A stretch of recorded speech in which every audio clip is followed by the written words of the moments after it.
और समाचार ये है कि भारत एक बहुत बड़ा टेस्ट करने वाला है, हाइपरसोनिक ग्लाइड मिसाइल टेस्ट।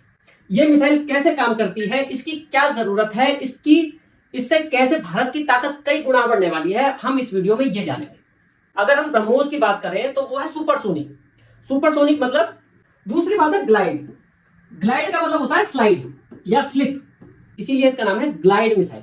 इसी की अगर हम रेंज बढ़ा दें तो वो बन जाएगी ग्लाइड मिसाइल, तो वो है बैलिस्टिक मिसाइल। लेकिन उस बैलिस्टिक मिसाइल की कुछ लिमिटेशंस हैं।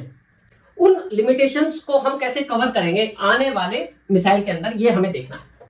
जैसे कोई शिप है, उसमें फाइटर जेट्स हैं, है ना, और वो शिप उनको लेकर जा रहा है, तो हम बैलिस्टिक मिसाइल का यूज नहीं कर सकते उसे डिस्ट्रॉय करने के लिए, क्योंकि जब यहां मिसाइल गिरेगी तो फ्यूल जो इसमें लगेगा, फॉर एग्जांपल हमें 8000 किलोमीटर का डिस्टेंस कवर करना है, तो वो फ्यूल खत्म हो जाएगा। टर्की जैसे देश है जो पाकिस्तान के साथ लगे हुए हैं, उनको हिट करना भी बहुत आसान हो जाएगा भारत के लिए। नमस्कार साथियों, वर्तमान हालातों को देखकर यह लग रहा है कि कुछ बड़ा होने वाला है।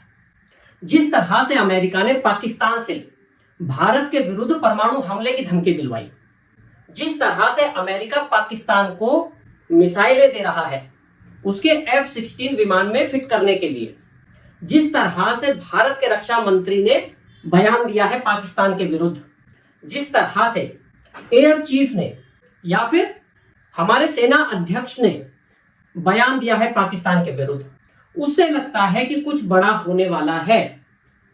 और अभी हाल ही में भारत ने जो ट्रेन मिसाइल टेस्ट किया, अग्नि प्राइम ट्रेन मिसाइल टेस्ट किया, उसी क्रम में अब भारत ने 15 से 17 अक्टूबर के बीच में नोटम जारी किया है। यानी कि जो हवाई क्षेत्र है वो रिजर्व कर दिया है बंगाल की खाड़ी के ऊपर वाला। और समाचार ये है कि भारत एक बहुत बड़ा टेस्ट करने वाला है। उस टेस्ट का नाम है hypersonic glide vehicle, hypersonic glide missile test. ये टेस्ट है क्या, ये मिसाइल है क्या, इससे किस तरह भारत की ताकत कई गुना बढ़ जाएगी, और उससे बड़ी बात, इस टेस्ट की जरूरत पड़ी क्यों। भारत के पास पहले से ही बैलिस्टिक मिसाइल है, उन्नत बैलिस्टिक मिसाइल है अग्नि 5 जैसी। भारत के पास ब्रह्मोस जैसी क्रूज मिसाइल है। तो भारत को इस मिसाइल की क्या जरूरत है, इस मिसाइल से किस तरीके से भारत की ताकत बढ़ने वाली है, और ये मिसाइल है क्या, इसका प्रिंसिपल क्या है, ये कैसे काम करती है। इस वीडियो में हम इस मिसाइल की टेक्नोलॉजी के बारे में, ये मिसाइल कैसे काम करती है, इसकी क्या जरूरत है, इससे कैसे भारत की ताकत कई गुना बढ़ने वाली है, हम इस वीडियो में ये जानेंगे। मैं शुरू करता हूं। अगर आपको वीडियो पसंद आए तो प्लीज लाइक करना। तो सबसे पहली बात तो हम ये करते हैं कि ये मिसाइल है क्या। देखिए, इस मिसाइल का नाम है हाइपरसोनिक ग्लाइड मिसाइल।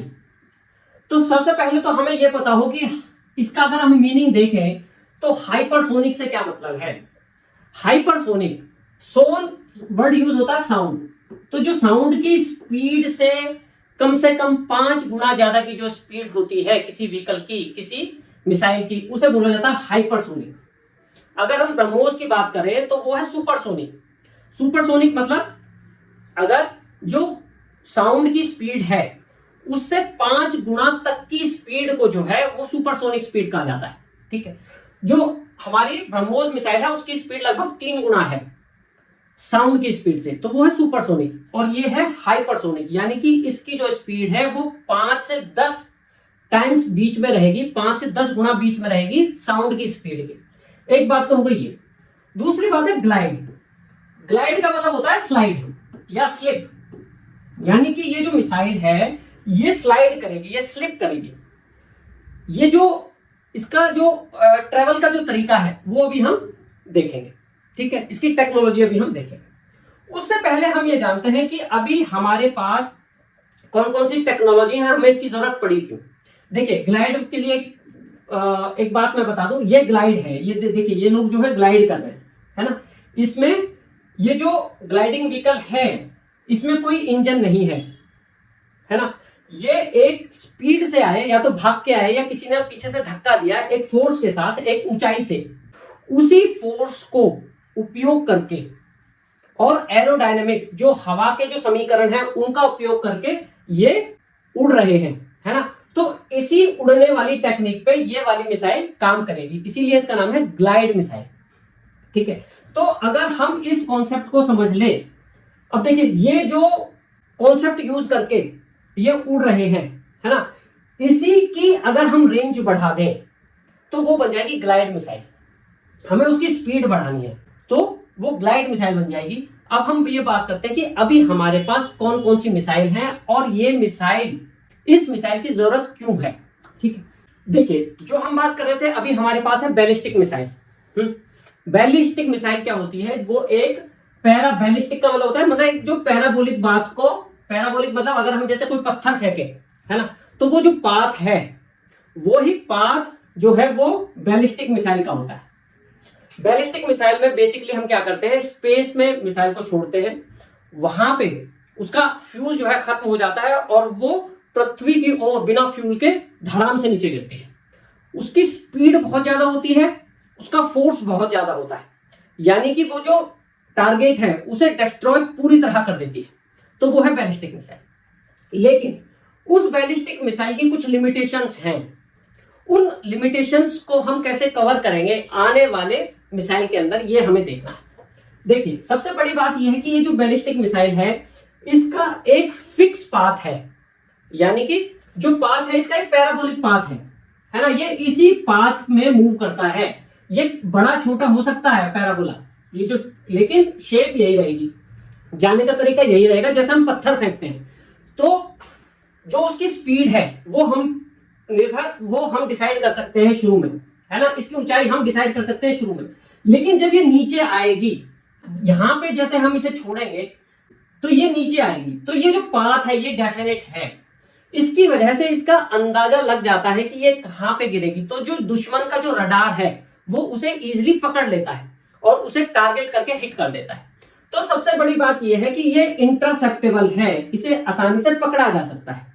एक बात तो इसकी ये, दूसरी बात यह है कि ये बहुत एक्यूरेट नहीं है, क्योंकि जब ये नीचे आती है तो ये इंजन के उसमें काम नहीं करती, इन्फ्लुएंस में ये फ्री फॉल होता है, मतलब ग्रेविटेशनल फोर्स पे काम करती है, ऊपर जाती है वहां तक इंजन काम करता है जो उसे लेकर गया है।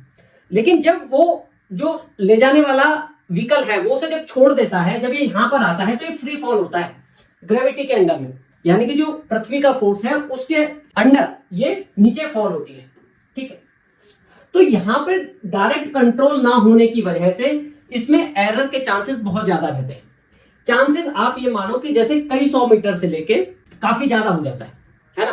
तो उस चीज को ध्यान में रखते हुए हम ये बोलते हैं कि वो जो एक्यूरेट नहीं है, ये बहुत, कोई टारगेट जो हमें हिट करना है वो बिल्कुल वहीं जाकर नहीं लगती, इसमें चांसेस ऑफ एरर काफी ज्यादा होते हैं। तीसरी बात क्या है कि देखिए जब ये गिरता है, अब यहां तक जब ये पहुंचता है, अब जब ये फ्री फॉल हो रहा है तो अब हम इस पाथ को कंट्रोल नहीं कर सकते, यानी कि ये यहीं पे गिरेगा। अब अगर कोई मूविंग ऑब्जेक्ट है तो जब हमने यहां से फेंका तो इसे पहुंचने में काफी टाइम लगेगा, तो जो मूविंग ऑब्जेक्ट है वो तो बहुत आगे बढ़ चुकी होगी, इसमें इस तरीके के कोई सेंसर नहीं लगे होते जो मूविंग ऑब्जेक्ट के पीछे पीछे जाके उसे पकड़ सके। तो मूविंग ऑब्जेक्ट है, जैसे कि फॉर एग्जांपल हमें ये लग रहा है कि भाई वहां से फलानी जगह फाइटर जेट्स लेके कोई करियर जा रहा है, जैसे कोई शिप है उसमें फाइटर जेट्स हैं, है ना, और वो शिप उनको लेकर जा रहा है, तो हम बैलिस्टिक मिसाइल का यूज नहीं कर सकते उसे डिस्ट्रॉय करने के लिए, क्योंकि जब यहां मिसाइल गिरेगी तो वो आगे बढ़ चुका हुआ है, क्योंकि इसका पाथ है वो डेफिनेट है, वो कंट्रोल नहीं है, ये इंजन के अंडर काम नहीं करती जब गिरती है। तो ये जो है एक तो ट्रैकेबल है, ये बहुत सटीक नहीं है, तीसरी ये मूविंग चीजों पर हमला नहीं कर सकती। तो ये कुछ इसके इश्यूज हैं, इसलिए ये हर जगह एप्लीकेबल नहीं हो पाती। तो इसको कंट्रोल करने के लिए, इन प्रॉब्लम्स को सॉल्व करने के लिए क्रूज मिसाइल का यूज किया जाता है। जैसे हमारी ब्रह्मोस मिसाइल है वो क्रूज मिसाइल है। क्रूज मिसाइल से मतलब क्या होता है, वो पैराबोलिक बात में नहीं जाती, बल्कि वो अगर ये अर्थ है तो अर्थ के पैरेलल चलती है। ठीक है, तो इसकी हाइट जो है वो काफी कम होती है और कर्व के कारण, पृथ्वी का जो शेप है वो कर्व है, यहां अगर रडार लगा है तो यहां जो है अगर ये कम डिस्टेंस पे है, कम हाइट पे है, तो वो ये इसे पकड़ नहीं पाता रडार। तो कम ऊंचाई पर होने के कारण और स्पीड बहुत ज्यादा होने के कारण जो ब्रह्मोस मिसाइल है, जो क्रूज मिसाइल है, उसे रडार पकड़ नहीं पाता। तो ये इसकी बहुत खास बात है। और क्योंकि ये जो टारगेट तक ये ना कि ग्रेविटेशनल फोर्स के इन्फ्लुएंस में नहीं चलती, इसमें इंजन लगा होता है और वो पूरा कंट्रोल में रहता है, कंट्रोल सिस्टम के थ्रू। तो ये जो टारगेट है उस पर बिल्कुल हिट करती है वहीं पर जो हमें चाहिए। तो इसका अटैक बहुत सटीक है। प्लस क्योंकि ये कंट्रोल में है, इसलिए जो मूविंग ऑब्जेक्ट्स हैं उनको भी ये बहुत अच्छा हिट करती है, सटीकता के साथ हिट करती है। तो मूविंग ऑब्जेक्ट को हिट कर सकते हैं, एक्यूरेसी के साथ हिट कर सकते हैं, और ये रडार के पकड़ में भी नहीं आते। तो क्रूज मिसाइल जो है बैलिस्टिक मिसाइल की जो लिमिटेशंस हैं उनको पूरा करती है। लेकिन इसकी भी कुछ लिमिटेशंस है। इसकी लिमिटेशंस क्या है कि ये बात सही है कि ये हाथ में नहीं आएगी, पकड़ में नहीं आएगी और सटीक भी होगी, लेकिन क्योंकि जो इंजन है वो टारगेट तक सीधा काम करता है इंजन, तो फ्यूल जो इसमें लगेगा, फॉर एग्जांपल हमें 8000 किलोमीटर का डिस्टेंस कवर करना है, तो वो फ्यूल खत्म हो जाएगा। यानी कि उसकी जो एक तो स्पीड बहुत ज्यादा है, और अगर हमें अटैक करना है, बड़ा अटैक करना है, उसे डिस्ट्रॉय करना है, तो वो बहुत हैवी पेलोड भी होगा, उसमें बारूद भी बहुत हैवी लेवल का होगा। तो स्पीड बहुत ज्यादा है और लोड बहुत ज्यादा है, तो फ्यूल भी बहुत ज्यादा लगेगा। फ्यूल बहुत ज्यादा लगेगा तो वो जो बड़ा टारगेट, लॉन्ग रेंज वाला टारगेट है, वो वहां तक पहुंच ही नहीं पाएगा, फ्यूल पहले ही खत्म हो जाएगा। तो इसकी सबसे बड़ी लिमिटेशन क्या है, इसकी रेंज बहुत कम है।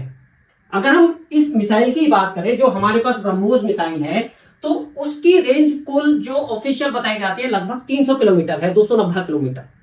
और अगर इसकी वैसी रेंज की बात करें जो और लोग बताते हैं, वो 450-500 किलोमीटर के लगभग है। तो अगर हमें 4000, 5000, 7000 किलोमीटर पे हिट करना है, तो cruise missile can not be use their.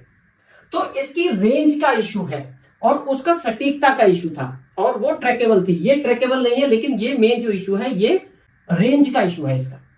तो अब क्या किया जाए, देखिए यहां पे जो हमारा मेन इशू था वो रेंज क्यों लंबी नहीं है, क्योंकि फ्यूल खत्म हो जाता है।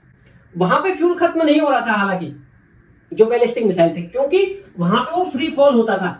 एक हाइट पर पहुंचने के बाद वो बिना इंजन के काम करती थी, इसलिए फ्यूल वहां पे इतना खत्म नहीं हो रहा था। लेकिन ये लास्ट तक इंजन काम कर रहा है इसका, क्रूज मिसाइल का, तो फ्यूल खत्म हो जाता है। That is the issue. अब हमें एक ऐसी मिसाइल चाहिए जो ज्यादा एक्यूरेट हो, जो रडार के पकड़ में ना आए, जिसका ईंधन खत्म ना हो, जो लंबी रेंज तक जा सके। उसके लिए हमने ग्लाइड मिसाइल बनाने का निर्णय किया। अब देखिए जो ग्लाइड मिसाइल है वो कैसे काम करती है। अब ये देखिए ये लोग ग्लाइड कर रहे हैं, है ना। अब यहाँ पे इंजन नहीं है, ये बिना इंजन के काम कर रहे हैं, ये बिना इंजन के उड़ रहे हैं। इसका मतलब क्या है कि यहाँ फ्यूल खर्च नहीं हो रहा, हमें केवल इसकी रेंज बढ़ानी है कि ये दूर तक जा सके। अब रेंज अगर हमें बढ़ानी है तो हमें किन किन बातों का ध्यान रखना है कि एक तो ये ज्यादा फोर्स के साथ छोड़ जाएगी, ठीक है। तो फोर्स जितना ज्यादा होगा, स्पीड जितनी ज्यादा होगी, ये उतना दूर तक जाएगी। दूसरी बात, अगर जो एयर फ्रिक्शन है, जो रेजिस्टेंस है, एयर रेजिस्टेंस है, वो जितना कम होगा मिसाइल उतना दूर तक जाएगी। तो हमारा पर्पस क्या होगा, हमें एयर रेजिस्टेंस कम कर देना है और फोर्स बढ़ा देना है, थ्रस्ट बढ़ा देना है। मतलब जब वो छोड़ा जाएगा तो वो बहुत फोर्स के साथ छोड़ा जाएगा। स्पीड जितनी ज्यादा होगी, हाइट जितनी कम होगी, वो रडार के उतना ही मुश्किल से काबू में आएगा, पकड़ में आएगा। तो स्पीड हमें ज्यादा चाहिए, एक तो लॉन्ग रेंज के लिए भी ज्यादा स्पीड चाहिए, पकड़ में ना आए उसके लिए भी स्पीड ज्यादा चाहिए। दूसरी बात, वो इस हिसाब से उड़े कि एयर रेजिस्टेंस बहुत कम हो, जिससे कि वो दूर तक जा सके। इसके लिए हम क्या करेंगे, इसके लिए देखिए 3 स्टेज इसकी है। पहला है बूस्ट फेज। बूस्ट फेज का मतलब है जहां उसे एनर्जी दी जाएगी, उसे बूस्ट किया जाएगा, ठीक है, जिससे कि वो दूर तक जाए। दूसरे स्टेज में उसे सेपरेट कर दिया जाएगा, यानी कि उसका खुद का इंजन नहीं होगा, हम उसे रॉकेट से छोड़ेंगे। रॉकेट की स्पीड बहुत ज्यादा होगी, 5 मैक से ज्यादा होगी, 6 मैक, 7 मैक, 10 मैक। मैक का मतलब होता है 1 Mach is equal to sound की स्पीड।